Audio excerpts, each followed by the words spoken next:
et aussi burkinabés. Ils sont là. Dayo. Le ballon dévié de la tête par Bertrand Traoré, récupéré par Mandjek qui va lancer intelligemment là-bas. La possibilité pour Bassogog. Bassogog dans la surface de réparation. Bassogog encore. Bassogog toujours, c'est bien joué. Le centre en retrait peut-être. L'intervention de Kofi. Premier gros coup de chaud dans la défense du Burkina Faso. Ouais, Bassogog avec ses débordements est très dangereux. Et 2 fois de suite, il a mis en difficulté cette défense burkinabé. Avec ses déhanchements, avec ses dribbles, avec ses feintes de frappe. Excessivement dangereux et Kofi a eu beaucoup de mal à éviter le danger.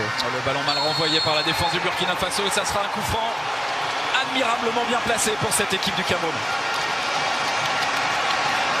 Ouais, une faute de Charles Caboret à l'entrée de la surface. Ah, il n'y a pas grand chose, hein. Il n'y a pas grand chose.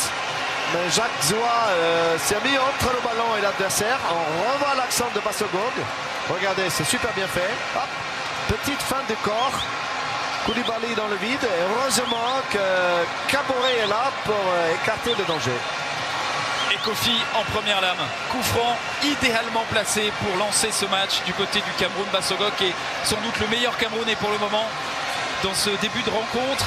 Le visage juvénile de Kouakou Kofi. Ouais, c'est un jeune gardien. Hein. Très jeune gardien. Ouais.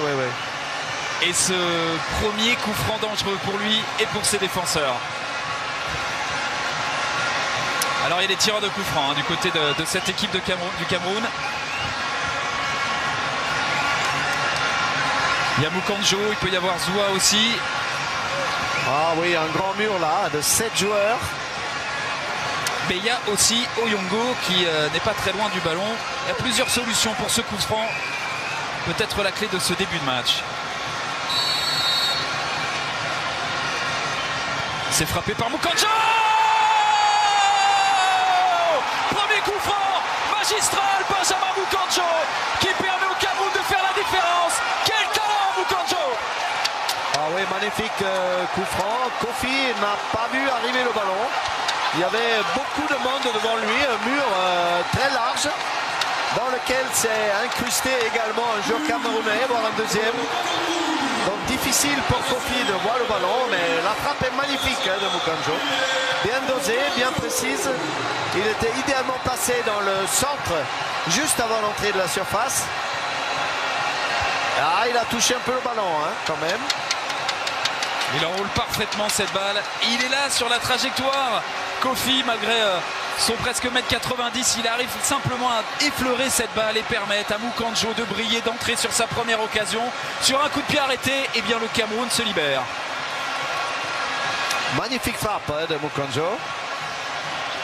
Voilà, maintenant c'est au Burkinabé de remettre un petit peu le rythme dans le match, comme il l'avait fait en début de rencontre. Et on est sorti de la torpeur, très clairement. Garnat Zongo. Razak, qu'on a vu un peu en deuxième mi-temps, mais pas assez pour apporter vraiment quelque chose à cette équipe. Diawara, qui va chercher la faute et qui va l'obtenir. Faute de Mabouka, qui tout à l'heure s'était raté sur son dégagement. Ça n'avait pas été préjudiciable pour son équipe, qui avait obligé Ondoa à dégager en corner. Là il fait une faute assez nette et c'est un coup franc vraiment très bien placé cette fois-ci, excentré certes, on se répète, mais forcément intéressant pour le Burkina. Ouais, Banu Diawara fait une bonne rentrée. Il obtient ce coup franc, il est dynamique, il est puissant. Il y a eu déjà beaucoup de coups francs, hein, maintenant là il faudrait s'appliquer. On change de tireur, c'est pas Alain Traoré cette fois-ci. Le 8e coup franc obtenu par cette équipe du Burkina Faso dans ce match, c'est beaucoup. Et aucun véritablement extrêmement dangereux pour le Burkina. Diawara. C'est frappé directement par Diawara. Ondoa qui a repoussé.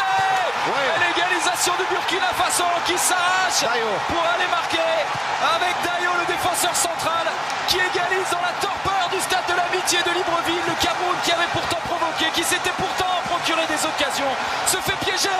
Le 8e coup de pied arrêté, le 8e coup franc est le bon pour le Burkina.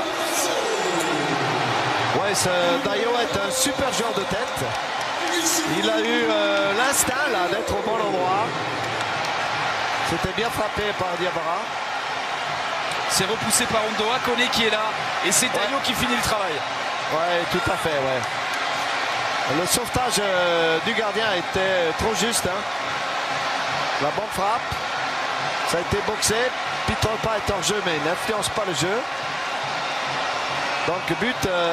D'abord, cette bonne tête. Hein. Il faut aussi souligner que Bako Koné a gagné son duel aérien et obtenu cette tête décisive pour son ami Dayo de l'Axe. Et le Burkina qui se remet à espérer, qui revit dans ce match longtemps mené, souvent acculé. Et vers Mabouka, le centre, dans la surface de réparation, c'est dégagé en catastrophe par la défense du Burkina. Mais repris immédiatement par Ngade. Mukanjo. Mabouka. Zoua qui était là, au final s'est renvoyé à nouveau. Et cette fois-ci, c'est Koulibaly qui fait souffler la défense du Burkina Faso. Le geste défensif de Teike pour dégager. Et on en restera là dans ce match. Le Cameroun avait pourtant fait le plus dur, marqué grâce à un coup franc magistral de Benjamin Mukanjo, se procurer des occasions mais buter à chaque fois sur Kofi, pas de 2-0, mais au final, eh bien, le Burkina est revenu grâce à Dayo, un but partout, nouveau score nul sur le même score dans ce groupe A. Eh bien, le hasard est parfait en tout cas et rien n'est joué dans ce groupe A de la CAN 2017.